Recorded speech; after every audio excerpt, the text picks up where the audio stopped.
so much. Welcome to First Parish in Needham, a Unitarian Universalist congregation. My name is Rebecca Keller-Scholl, and with my family, we've been attending worship services here and participating in the life of the church for over 25 years. Yeah, that's a long time. In our church, members have varied theological ideas, and we have many shared values. You are invited to bring your whole self, your full identity, your questioning mind, your expansive heart. Together, we create a force more powerful than one person or one belief system, with a dedication to living in a way that always centers love. I am honored to serve as the chair of the worship committee and also on the Vespers team. Vespers, if you are not aware, is a spiritually enriching experience that includes readings, poetry, and soothing music. Contemplative practices are highlighted, offering us ways to ease our cares from the both personal lives and challenges, the issues that we're dealing with in the world today. I hope you will come join us for a Vespers gathering. They're on Thursdays on Zoom, 5:30 to 6, but this week we will have a special hybrid service for Maundy Thursday, so you can either attend here in the sanctuary at First Parish or online. In the sacred space that we co-create, we offer one another friendship, wisdom, and companionship, and many chances to work with each other towards common goals. Unitarian Universalists seek to align our behaviors with our beliefs. We are a faith of deeds, not creeds. Thank you to everyone who participated in the No Kings rally yesterday. First Parish was well represented. Yeah.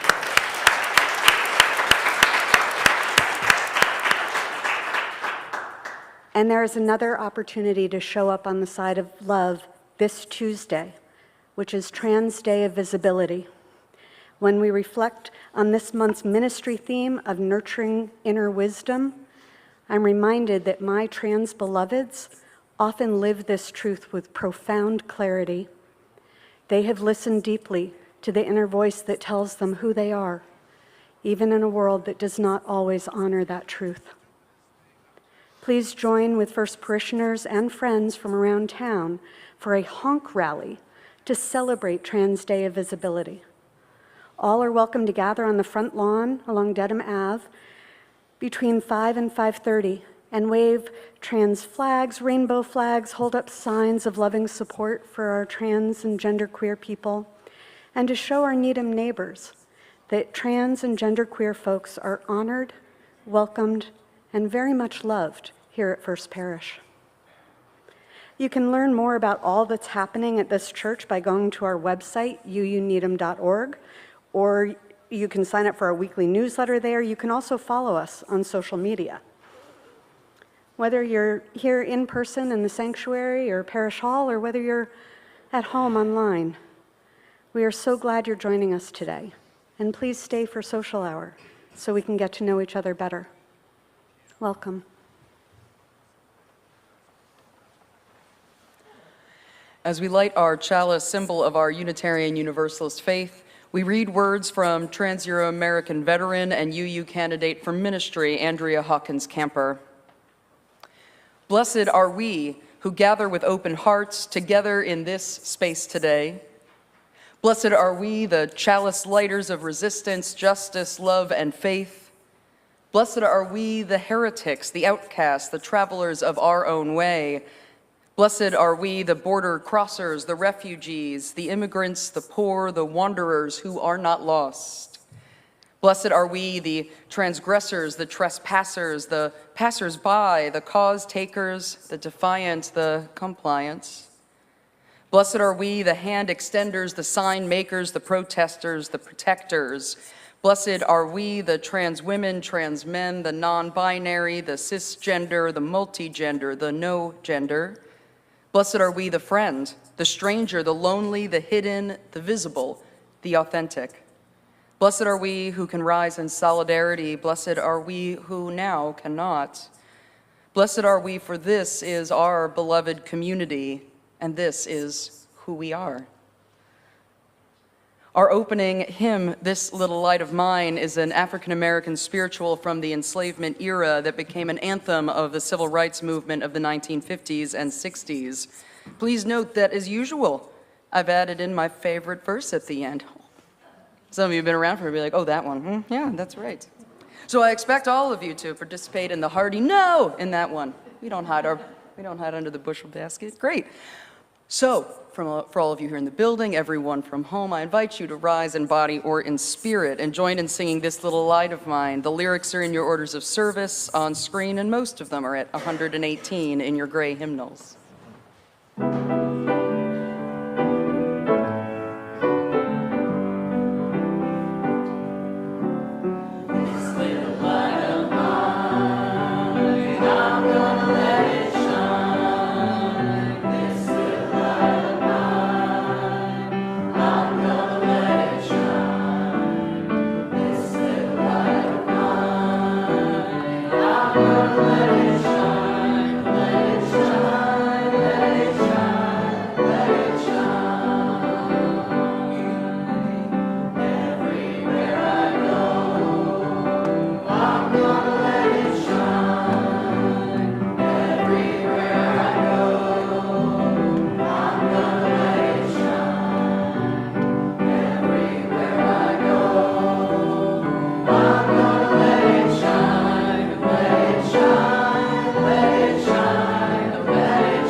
The covenant is a set of promises that we make to one another and that we try to live out into the greater world.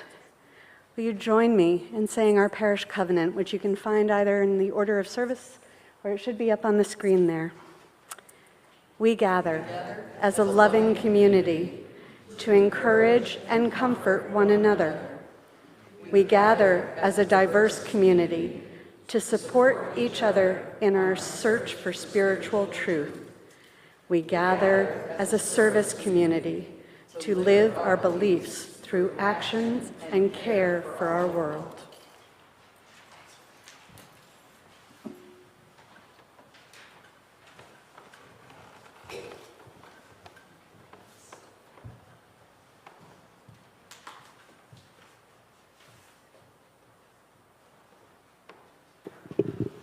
Would all those young or young at heart, or those who enjoy fresh greenery, come and join me approximately over here for our time for all ages? Is anyone brave enough? There are flags. There's a tiny stuffed donkey. No one wants greenery? You want greenery. I know you do. Okay. Thank you. Thank you. Lord. I know you like the tiny donkey. There we go. Yeah, come on over here. Yeah, come and sit. Who is it? The pure look of suspicion, right? Just what is happening? I know you like the tiny donkey. You remember that guy, right? Yeah. Maisie, that was before your time. I made them do a song from Encanto. It was very difficult. I didn't know that, though. Look at this little guy. Yeah, okay. So one of the things I was going to ask at the start of the Time for All Ages was like, oh, do we have any kids who are in crossing paths here? But no, they're downstairs with a visitor who's talking with them about Hinduism. And my kid and the other little kids are doing OWL from 10:30 to 11:30. So thank you guys for being the kids who are upstairs, because we only have one class upstairs right now. So I don't know if Reverend Dara or Reverend Jenna told you all the story last year, but May and I wanted to make sure that everybody, especially these grown-ups, knew the story of Palm Sunday, because it relates to the sermon today, and also it's today. So there are a few important pieces of context that maybe you guys knew, maybe you don't, we'll figure it out. So I wanted to ask you all, have you heard of the prophet Jesus? Have you heard of Jesus? No, yes. Maybe, great. Do you know when he lived? Like, was it like a decade ago? Or like 200 years ago? What are we thinking? So, a while, correct. In the Bible, we would call that 40 years. It's 2,000 years ago. So long ago. And do you know where he lived? True. There are many towns. Accurate. Macy's doing a great job. So he lived in an area that now, that was at the time called Canaan, or Judea, or Syria, Palestina. Now it's the area we know as like the region of Palestine. Sometimes we call it the Middle East, but that's a weird name, because what's in the middle of? Certainly not the middle of the East. And so you went, I guess all directions, who even knows? Do you know who ruled the place where he lived 2,000 years ago in that area? Have you guys taken world history? It's possible not. I was expecting Crossing Path kids to be here. What? Someone. See? Also a person. So that was back during the days of the Roman Empire, and the person who was mostly in charge was called the Caesar. That was their like fancy, it's like czar, it's a fancy name for king in the Greek and Latin. Okay. Do you know what religion Jesus was? Jewish. Yeah, you got one. Jesus was part of the Jewish religion back 2,000 years ago. And do you know what Passover is? It's a holiday. Do you guys know what happens at Passover? What are they talking about during Passover? Yeah. Absolutely not. No. The line of questioning deceived you. This was about a time when Jewish folks, this was like 3,000 years ago, this is even longer ago, they were enslaved in the area of Egypt. And then Moses, who was a prophet, spoke a bunch of times with the Pharaoh. And the Pharaoh was like, no, I won't let you leave. Why would I do that? It's great having you here and not having to pay you to make bricks and stuff. And so then Moses was like, well, there's going to be a lot of plagues. So there were a lot of like curses upon the land. And the Pharaoh was like, okay, you can leave. And then they left. And then the Pharaoh was like, actually, just kidding. I'm going to go get you anyway. And then God made a path in the sea. It divided into two. And Moses led the Jewish people through the path to the other side. And then the Pharaoh and all the armies chased them, and God was like, oh, I didn't like what you were doing earlier, and just let the sea collapse over them, and they all drowned. That's what you celebrate at Passover. This is going great, guys. Do you notice John's not here again? This is one of these times again. Okay. All right, now we're going back to just 2,000 years ago. Now we know what Passover is. You're celebrating the leave. Yeah, so we were, exactly. So we're going, it was 3,000 years ago, we were talking about what's called the Exodus. You're getting out of 3,000 years ago, Jewish people were enslaved in Egypt, then they got out, but then yeah.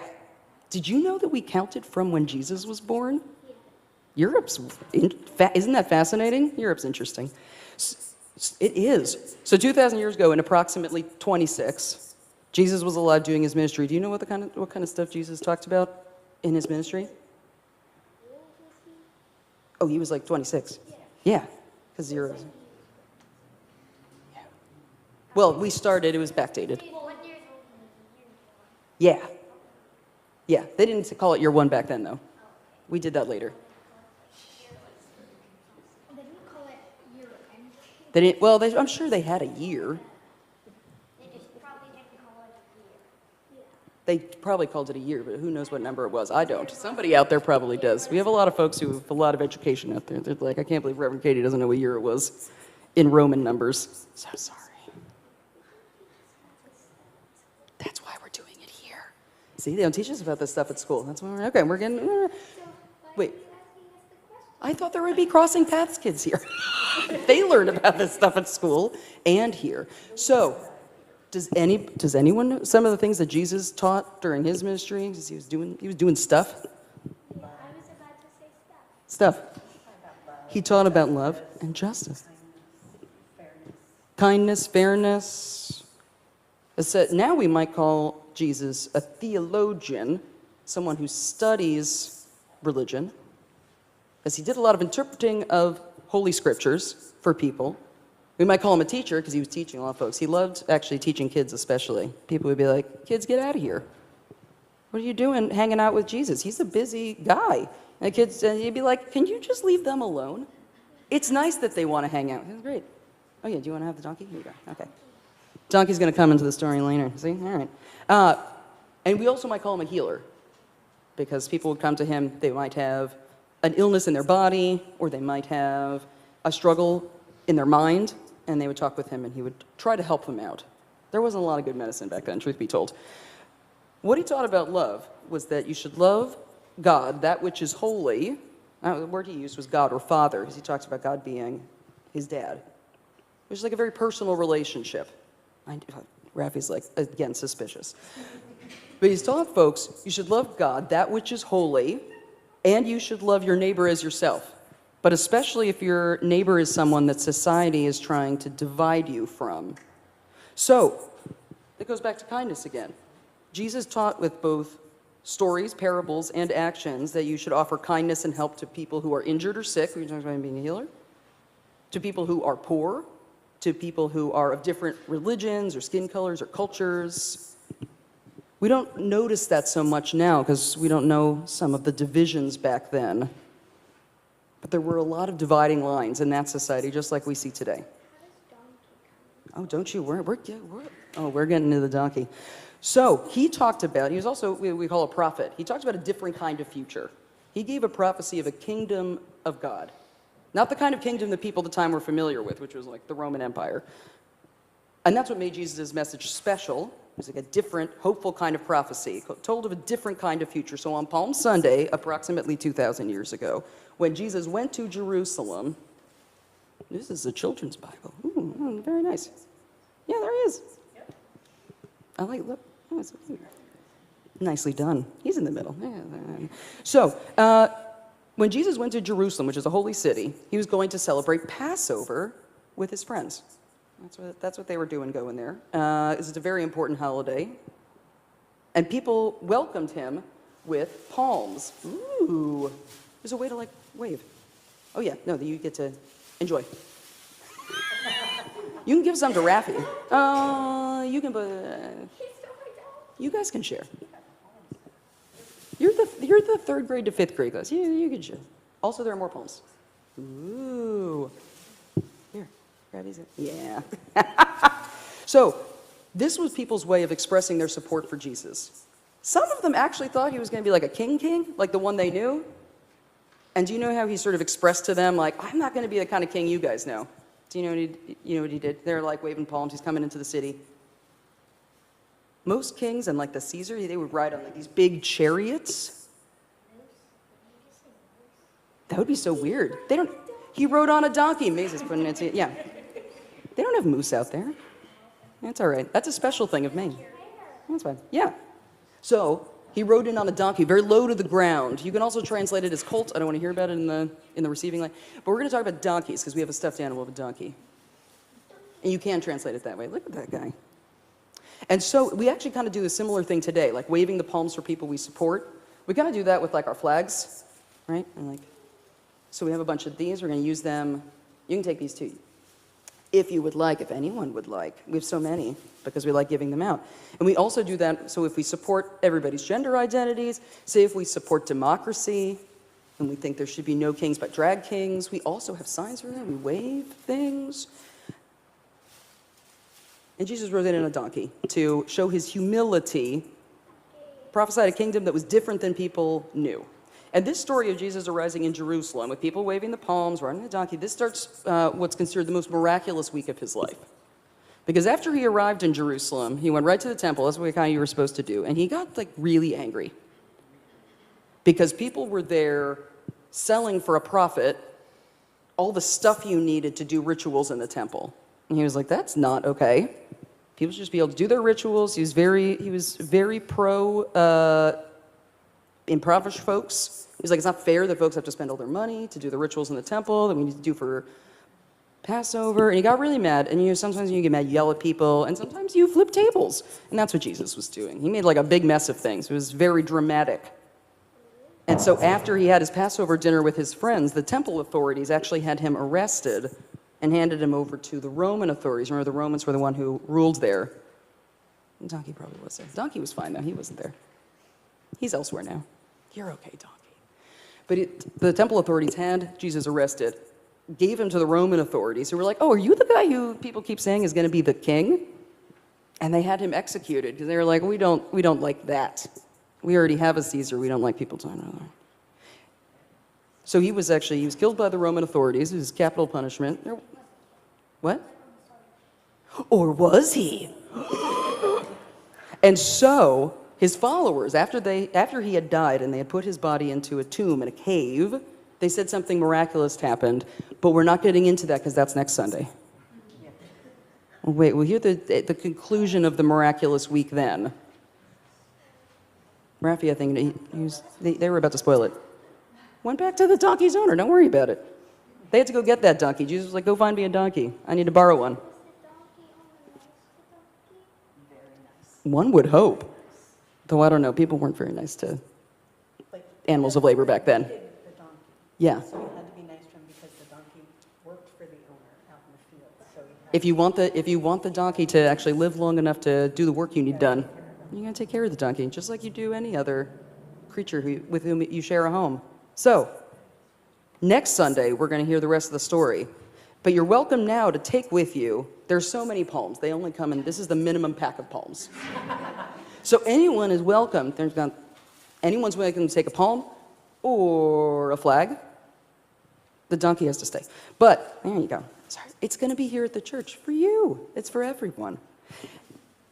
And these things can help you remember the story that we just told today and get you ready for next week and also for the sermon. That's why we did it today. And as our kids follow Priscilla and their teachers to their religious exploration opportunity, we have a Palm Sunday hymn for you all. It's actually in our hymnal, but in a shocking reversal for what's usual. The lyrics in our hymnal are bad. So we're using the traditional ones, which are good. Can you believe even that happens? So, oh my God, that's perfect. You can take that little guy downstairs. That's great. I'm going to give you a palm too. You can put it in his other arm. So let's join in singing together as our kids head to their classes. Hosanna, loud Hosanna. The lyrics are in your orders of service and on screen.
This is the time during our worship service when we share joys and sorrows that are very close to our hearts and to our lives.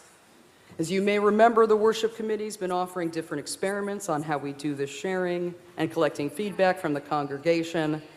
And now, in our current experiment, you can find out in the Bell Notes e-newsletter whether a Sunday will have spoken candles, and all are welcome to submit a joy or sorrow to me during the service in the little box here for me to read, or by emailing me ahead of time at candles@uuneedham.org.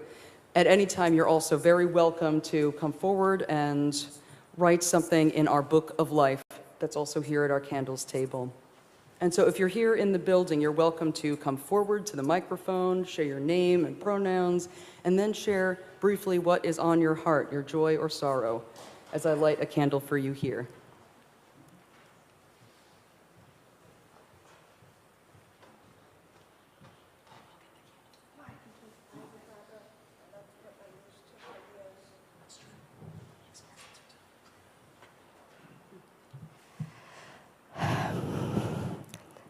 I had a good performance yesterday. I just wanted to clarify something in the bell notes. My friend Ned, it says hospice, it's really hospital. I just really wanted to clarify that because I just saw that spelling this morning. And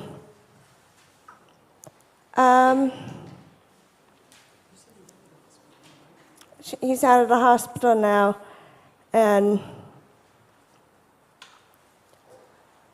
that's pretty much it. And hope everyone has a happy Easter. I won't be here next week.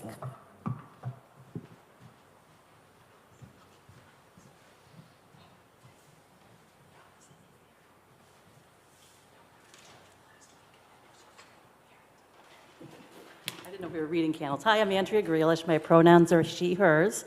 I just came back last week from 10 days in Colorado, which is my happy place. And I reconnected with lots of old friends, including Jen and Alan Robbins. We skied together a day at Copper Mountain, which is really my happy place. And they're doing well, despite it being their worst snow year in like 40 years.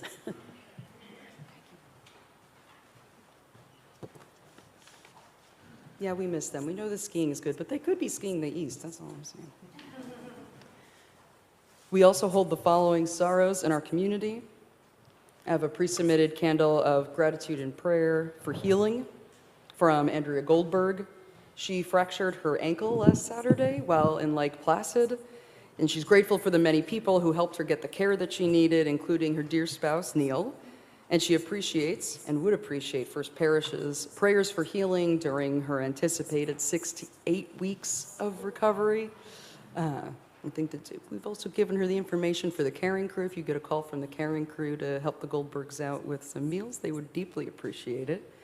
And so you are in our hearts and prayers, Andrea. We hope you have a smooth and uneventful recovery.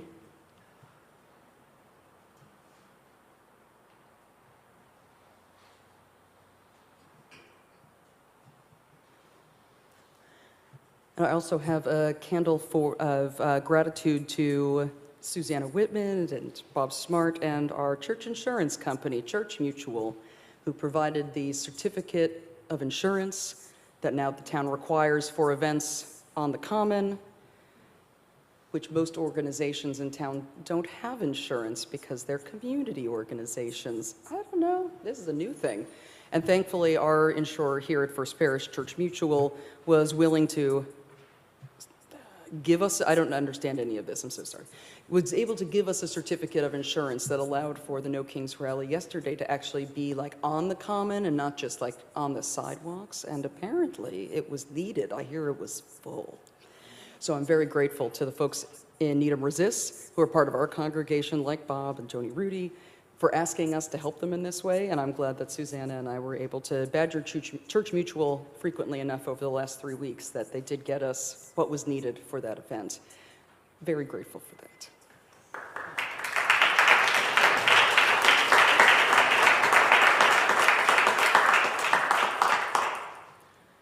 I thank you all for sharing these joys, sorrows, cares for the world, and for all the joys and sorrows that remain silent in our hearts, for the prayers of our neighbors near and far. We light one final candle.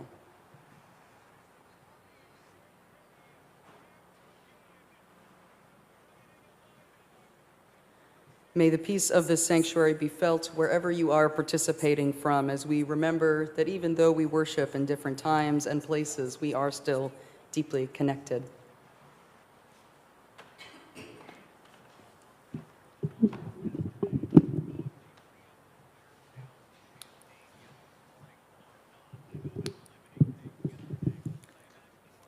I wrote for this occasion a little prayer that I would like to share with you all. I thank the earth you trod upon to get here. I thank the sun for lighting your path to this space. I thank the friends who have kept us safe and the lovers who put hope in our hearts again and again, all so that we can be here for this very moment. I thank the tenacity of our bodies to keep going. I thank the fortitude of our minds to keep dreaming. I thank the courage of our convictions and the drive of our willpowers to brave a still cold world, all which brought us here to this occasion. I reflect that I am but a leaf on the rippling surface of a great river.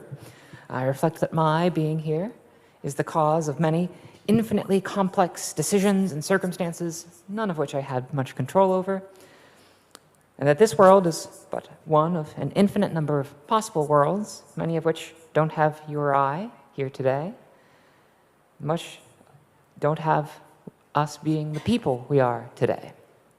And so I'm thankful that this is our world for its flaws, and I'm thankful that you are here too, online and in the building. I invite you now to feel gratitude that this is your world too, that we get to share it and this space for however long we have, and that we must change it and ourselves before we leave. Take a moment now and feel gratitude.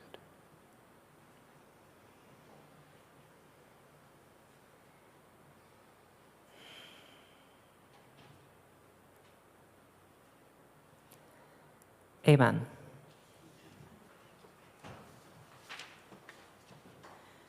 Please remain seated and join in singing our meditative response, the first and third verses of We Are Climbing Jacob's Ladder. You'll find the lyrics in your orders of service on screen and at number 211 in your gray hymnals.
This congregation has been supported by the volunteered time and treasure of its members and friends since its founding in 1711. This is the time in our service when we, the modern stewards of the church, offer what we can to build and sustain the congregation and the world we envision. In honor of Trans Day of Visibility, our entire collection will be given to the Pink Haven Coalition.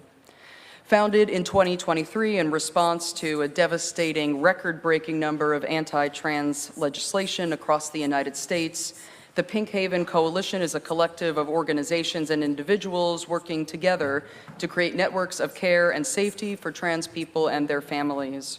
Their focus is aiding gender-diverse people to stay as safe as possible where they currently live, or assisting them and their families in moving to more welcoming locations so they have access to health care and services. The Pink Haven Coalition has many collaborators quite familiar to First Parish, like the UU Service Committee and the National Unitarian Universalist Association. And the coalition also includes progressive Quakers, Jewish and Christian organizations, local mutual aid groups, care providers, transgender activists, and organizations.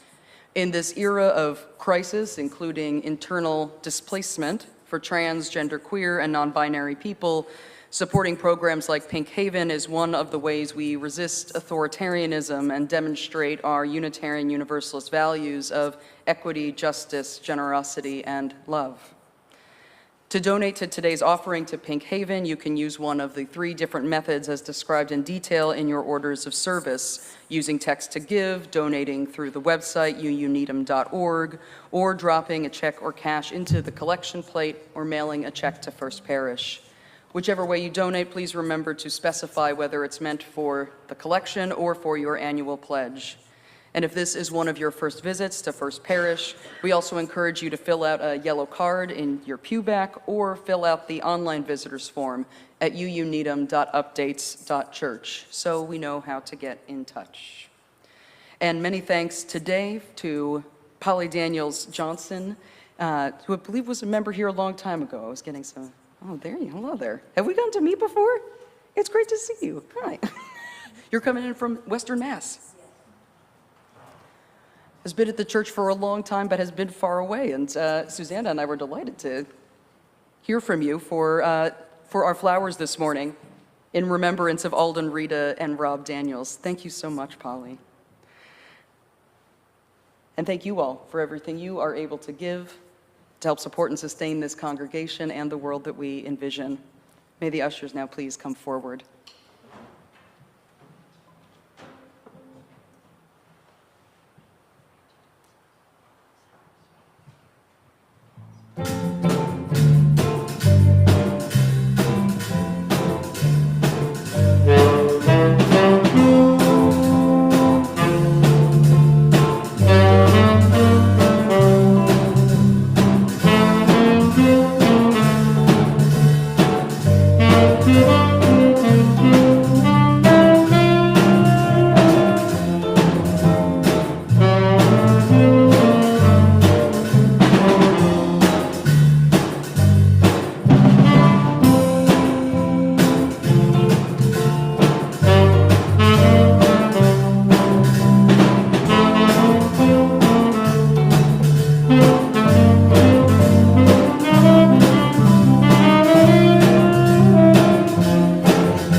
For this sermon, I have prepared 2 readings. The first is by author Franz Kafka in his short story, Before the Law. Before the law sits a gatekeeper. To this gatekeeper comes a man from the country who asks to gain entry into the law. But the gatekeeper says that he cannot grant him entry at the moment. The man thinks about this and then asks if he will be allowed to come in later on. "It is possible," says the gatekeeper, "but not now." At the moment, the gate to the law stands open, as always, and the gatekeeper walks to the side. So the man bends over in order to see through the gate into the inside. When the gatekeeper notices this, he laughs and says, "If it tempts you so much, try it in spite of my prohibition. But take note, I am powerful, and I am only the most lowly gatekeeper." From room to room stand gatekeepers, each more powerful than the other. I cannot even endure a glimpse of the third. The man from the country had not expected such difficulties. The law should always be accessible to everyone, he thinks. But as he looks now more closely at the gatekeeper in his fur coat, at his large pointed nose and his long, thin black Tartar's beard, he decides that it would be better to wait until he gets permission to go inside. The gatekeeper gives him a stool and allows him to sit in front of the gate. There he sits for days and years. He makes many attempts to get in, and he wears the gatekeeper out with his requests. The gatekeeper often interrogates him briefly, questioning him about his homeland and many other things, but they are indifferent questions, the kind great men put. And at the end, he always tells him once more that he cannot let him inside yet. The man, who has equipped himself many things in his journey, spends everything, no matter how valuable, to win over the gatekeeper. The latter takes it all, but as he does so, says, "I am taking this only so that you think you have not failed to do anything." Our second reading comes from Martin Luther King's letter from a Birmingham jail.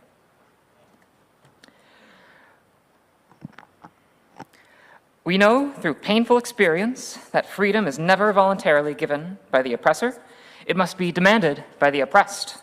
Frankly, I have never yet engaged in a direct action movement that was well-timed according to the timetable of those who have not suffered unduly from the disease of segregation. For years now, we have heard the word wait. This wait has always meant never. I must confess, over the last few years, I have been gravely disappointed with the white moderate. I've almost reached the regrettable conclusion that Black Americans' great stumbling block in the stride towards freedom is not the white citizens' counselor, nor the Ku Klux Klanner, but the white moderate, who is more devoted to order than justice, who prefers a negative peace, which is the absence of tension, to a positive peace, which is the presence of justice, who constantly says, "I agree with you in the goal you seek, but I cannot agree with your methods of direst action," who paternalistically feels that he can set the timetable for another man's freedom, who lives by the myth of time and who constantly advises to wait until a more convenient season.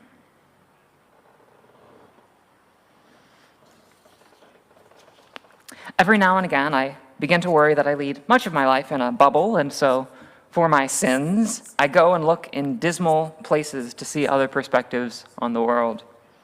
And it seems to me there is no more dismal place than the comment sections of online news websites.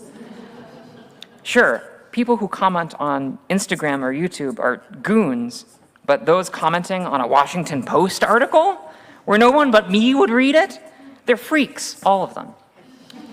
But you can't find a better bellwether for how people vote in this country than looking to the freaks.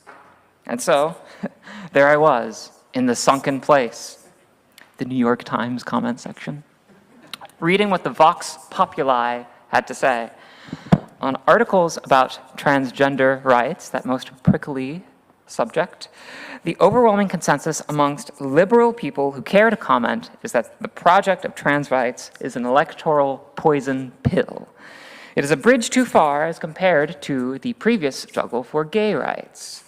Several chimed in that the suggestion of accepting a trans person's gender as valid represents an affront ontologically to factuality and truth, one which they will never accede to. Trans people and their identities are a rejection of biological reality, one which is painfully apparent to everyone in the body politic. Several older cis queers concurred that trans people are a perversion of the struggle that they once fought for. All agreed, to some extent, that the trans movement and their platform ask of the cisgender heteronormative world too many and too meaningful a concession.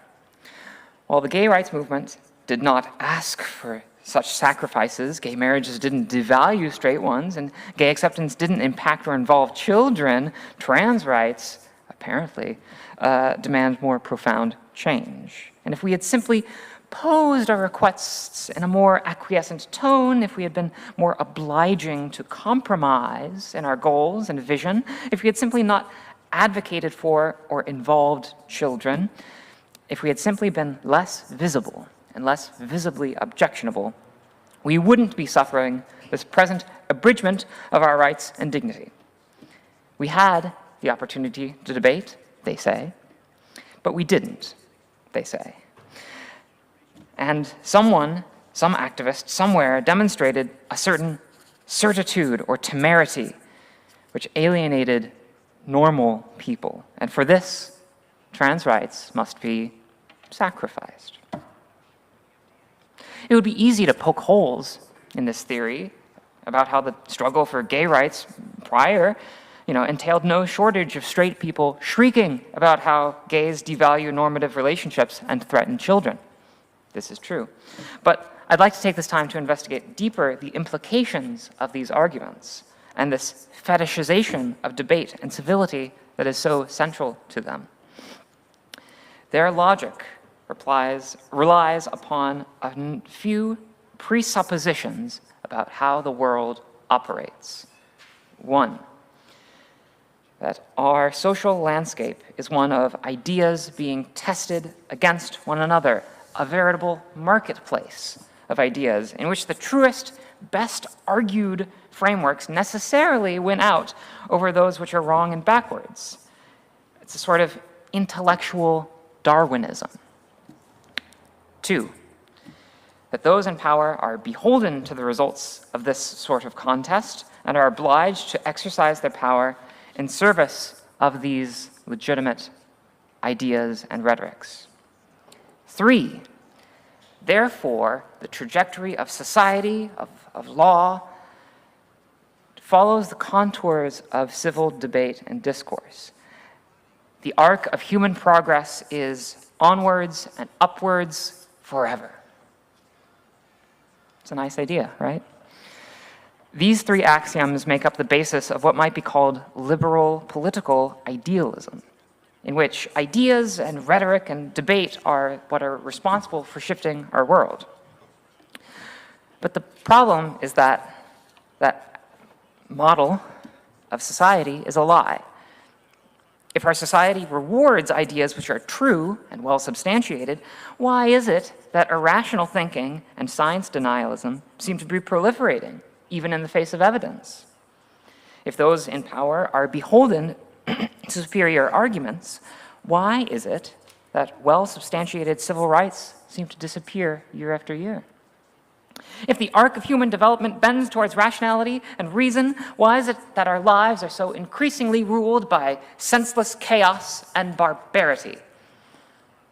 In 2022, when the US Supreme Court overturned Roe v. Wade in the Dobbs decision, that loss of civil rights was not the provenance of a failed argument. It was not.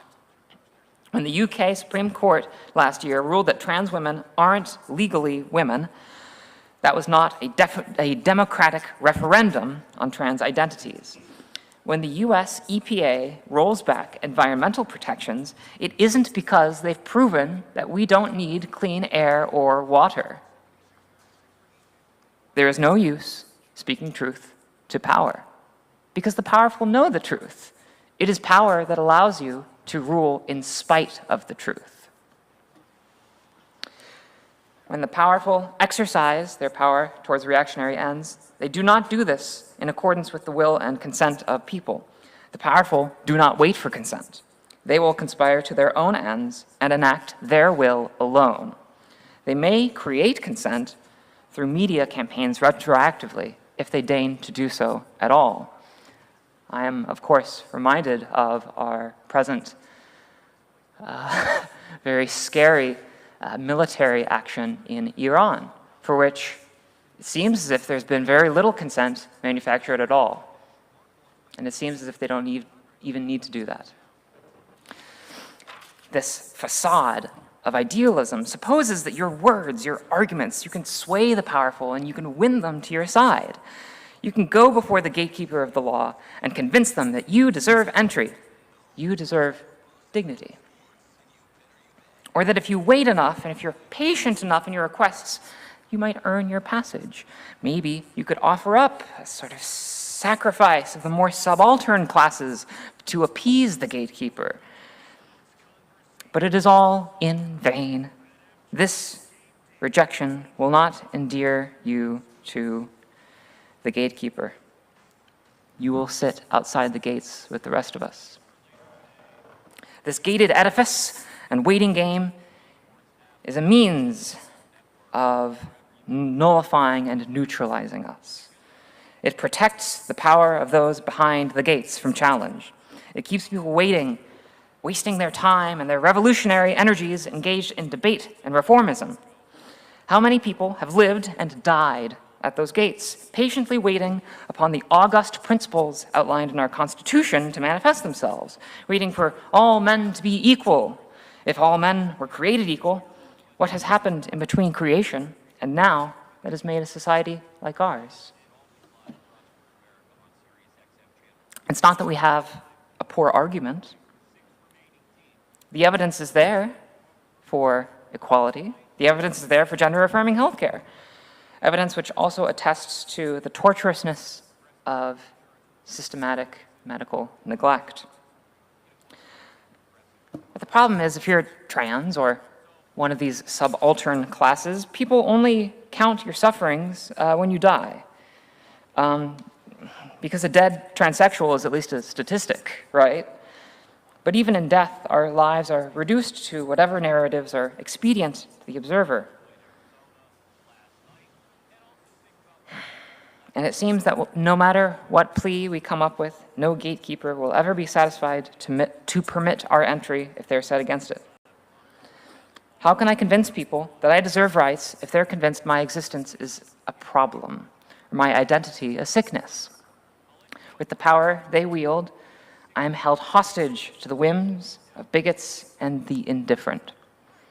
They don't just have the upper hand, they have all the cards. The only way to win, it seems, is to not play their game at all. But let's say, for the sake of argument, that we do play the game. How does it end? Well, let's return to our friend still sitting outside that gate from earlier and see what progress he's made. Kafka continues. The man no longer has much time to live. Before his death, he gathers in his head all his experiences, the time leading up, into one question which he has not yet put to the gatekeeper. He waves to him. Since he can no longer lift up his stiffening body, the gatekeeper has to bend down to him, for the great difference has changed things to the disadvantage of the man. What do you still want to know, then? Asks the gatekeeper. You are insatiable. Everyone strives after the law, says the man. So how is it that in these many years, no one except me has requested entry? The gatekeeper sees that the man is already dying, and in order to reach his diminishing sense of hearing, he shouts at him, "Here, no one can gain entry. This entrance was assigned only to you. I'm going now to close it." And that's the end of the story. It's all a facade. There's debating, there's discoursing, there's waiting for the right time and the right social sympathies to manifest so that you might possibly, maybe, reform the world. They're just stringing you along. So now, I ask you, do you want to know what's behind that gate, so fiercely guarded from us? I will reveal it to you today. Because behind that gate is the true story of humanity. And that story is a story of power. Power is and was determined by proximity to resources. In our times, namely the machines and the land and the buildings required for economic production. Those that have power are free from the vicissitudes of scarcity, granted social and institutional regard, and insulated from violence. And those without power are left to serve those that do. Over time, classes emerge, dependent upon that relationship to power and production. Whoever owns the means of economic production and the people who must serve them. And it is in this struggle between those who control and those who work that the real story of humanity is told. But knowing that story presents a risk to the powerful. And so throughout time, they've built walls and gates to keep us waiting and guessing. It's disconsoling to think about how powerless we seem to be. While I have a checkered past with faith, I was raised Baptist, and I decided on this occasion, Palm Sunday, to return to Scripture for consolation. When Jesus first began his ministry on this earth, he spoke of creating a kingdom of God. When people first heard this, they thought that he meant he would go through the gates of the law, he would overthrow Rome and serve as a king in a new geopolitical kingdom. People anticipated that he would liberate them through the institution of an earthly state. And in the fulfillment of the prophet Isaiah's prophecies, they believed that he would return to Jerusalem one day as a king. But throughout his ministry, Jesus would distinguish between the kingdom of man, the material world and its interests, and the kingdom of God, a spiritual community and covenant in his word. And then, come Palm Sunday, the week before he was to be tried and executed, Jesus returned to Jerusalem, but not the way some of his followers would have previously suspected. Kings, in those times, rode into their capital cities on horses. Jesus, however, rode in on a donkey, signaling to his jubilant followers that he will rule as a king, but unlike any worldly king that has come before. And it was then, with that signal, that many followers understood. He was not without his detractors, of course. Those commentators of biblical times, the Pharisees, chided Jesus for his extremism, his apparent breaking of civil and spiritual law. But instead of following or dispensing with the law, per se, Jesus, in his Sermon on the Mount, said, "Think that I am not here to destroy the law or the prophets. I am not come to destroy, but complete." He goes on to list the ways in which we are called not to respect the law to the letter, but rather the higher spirit of the law. You have heard it said to people long ago, "You shall not murder, and anyone who murders will be subject to judgment." But I tell you, anyone who is angry with a brother or sister will be subject to judgment. You have heard it said, "You shall not commit adultery." But I tell you that anyone who looks at a woman lustfully has already committed adultery with her in his heart. And he goes on. Jesus didn't go through the law. He sat at no gates and answered to no gatekeeper. He flipped tables. He disrupted the order of the towns he visited. He broke social code to cavort with the low and the leprous, in spite of the condemnation of the Pharisees. Similarly, American civil rights activists, despite being hounded by commentators to be more moderate in their approach, nonetheless maintained their revolutionary theories. They cultivated strategies of protest and uprising outside the bounds of the law, for which they were reviled in their times. They did not do this to destroy the law, per se, but rather in service of its nobler spirit, that spirit of equality. If all men are created equal and all are equal under the law in the Constitution, then the activists came to complete the law. When ACT UP, an HIV/AIDS coalition, first formed in the 1980s, public social animus against queer HIV-positive folks was skyrocketing. They, too, broke the law in order to serve the law's higher spirit of life, equality, dignity, all of which HIV-positive queers were being denied. They staged demonstrations at the New York Stock Exchange to protest Burroughs' Welcome, gouging the prices of azidothydamide, an early AIDS drug. They illegally took over the FDA building in 1988 to demand a seat at the table for their public health and pharmaceutical decisions. Their actions resulted in some increase in animus among our society's more conservative constituents. But in the end, both endeavors were successful. Burroughs' Welcome lowered their prices, and the FDA and NIH began to cooperate with ACT UP representatives. In spite of, and possibly because of, the blanching of the commentariat class, the William F. Buckleys and the New York Times, because a debate attracts modest attention. But hijacking a government building, you can't tear your eyes away. And that's the real change that visibility can bring when visibility is paired with strength. So visibility matters, right? We can make our case, when and where we can, and try to convince people, along the way. But we must hold true to the spirit of our principles and understand that where debate fails, it's better to keep our principles and find other modes of change than to be sitting and waiting. And those values cannot be limited by the confines of the law. Adherence to the law is acquiescence to authority, because they alone create law. Jesus answered to a higher authority than the law. He answered to moral, spiritual axioms which undergirded the law itself. So too did the civil rights activists and the ACT UP activists, and so too must we. In all of these actions, there was a threat to upend the economy, to seize infrastructure, and sometimes threat to life and limb. And it was only through threat that change occurred.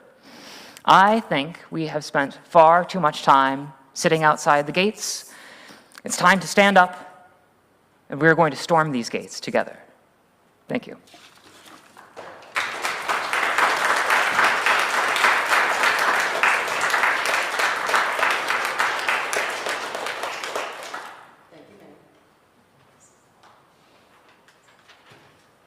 Our closing hymn answering the call of love was originally named Standing on the Side of Love. The composer was inspired by a marriage equality statement issued by Black retired UU minister and former denominational president, Reverend Dr. Bill Sinkford. And the composer, Jason Sheldon, rewrote the lyrics to the chorus and renamed the hymn in response to inclusion concerns from UU disability activists. So I invite you from home and here in the building to rise in body or in spirit and join in singing Answering the Call of Love. The updated lyrics are in your orders of service and on screen.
As we near the end of our service, let me highlight for you some of what's coming up at First Parish. All are welcome at our social hour after the postlude, both online and on site. And if you're on site and a relative newcomer, please feel free to take one of the large red mugs, but only as long as you'd like for people to come and talk to you.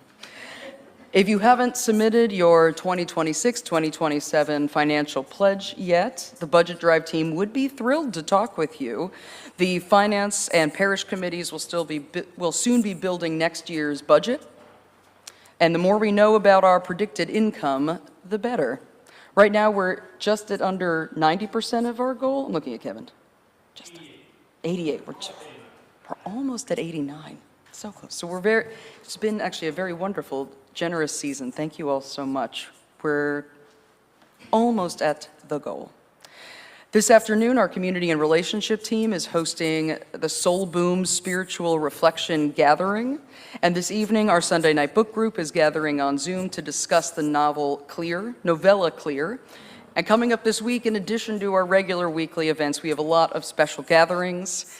You heard about some of these from Rebecca in our welcome. Please remember to stop by the First Parish front lawn this Tuesday between 5 and 5:30 to celebrate Trans Day of Visibility with a honk rally. We need folks both on the lawn with signs and flags and things like that, and for people to drive past and give us little beep beeps of support. So you can do either. It's right there. You know where to go.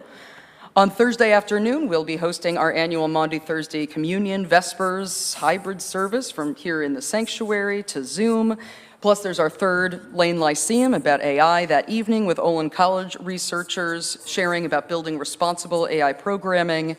And on Friday evening, Christ Church Episcopal is hosting this year's Ecumenical Good Friday service in which both John Newell and I are taking part. And as you probably know, we're celebrating Easter next Sunday. That's April 4th. 5th, oh my gosh, okay, everything's fine. On April 5th, you could come on Saturday, I don't think anybody's here. Save the following weekend's special events in your calendars too. We've got Southern Rail coming to Homegrown Coffee House on Saturday, April 11th, and 3 amazing gatherings on Sunday, April 12th. The Legacy Planning Club, Needham for Palestine's discussion of the National Book Award-winning One Day Everyone Will Have Been Against This, and a multi-generational Earth Month pizza and games night, featuring nature-based games of the UU board game designer Elizabeth Hargrave. All are welcome. You can find details about all of our upcoming events by subscribing to the e-newsletter, The Bell Notes, which you can also find in your orders of service online at uuneedham.updates.church. We always extinguish our chalice with words promising to carry its flames in our heart until we are together again. So please join me from home or here in the building in saying those words written by UU Minister Reverend Elizabeth Selly Jones. We extinguish this flame, but not the light of truth, the warmth of community, nor the fire of commitment. These we carry in our hearts until we are together again.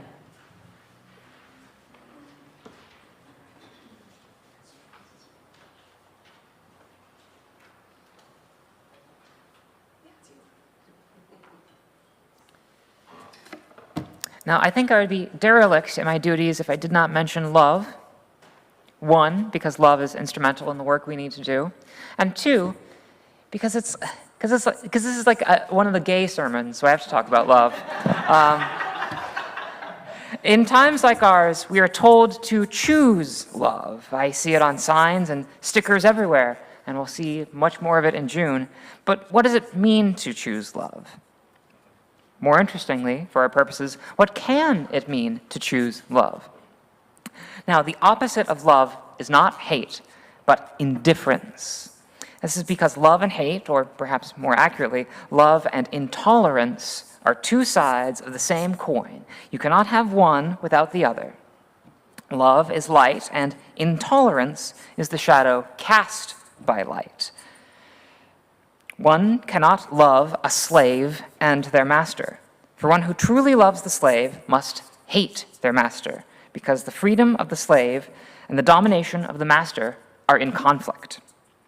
You cannot love the queer basher and the queer, for love is a zero-sum thing.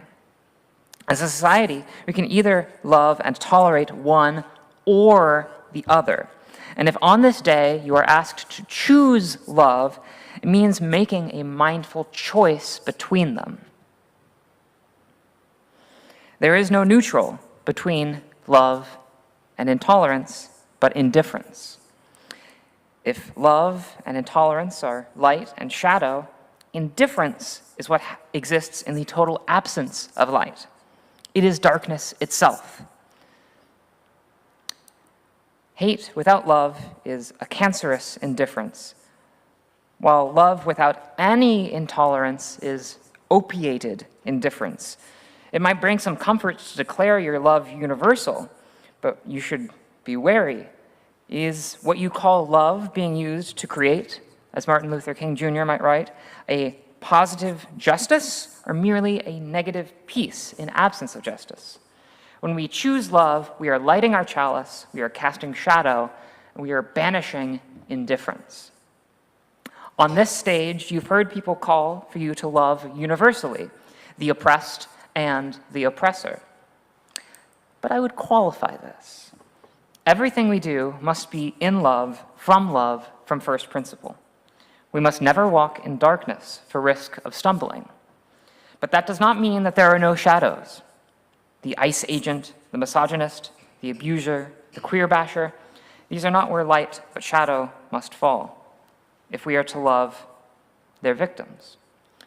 Do not mistake the shadow for the light. And so knowing that, I ask you again to choose love. Consider who it is that you might hold a comfortable indifference towards, and I ask you to shine your chalice light upon them. Choose love, even if it means we have to cast a shadow. The world is filled with dark rooms.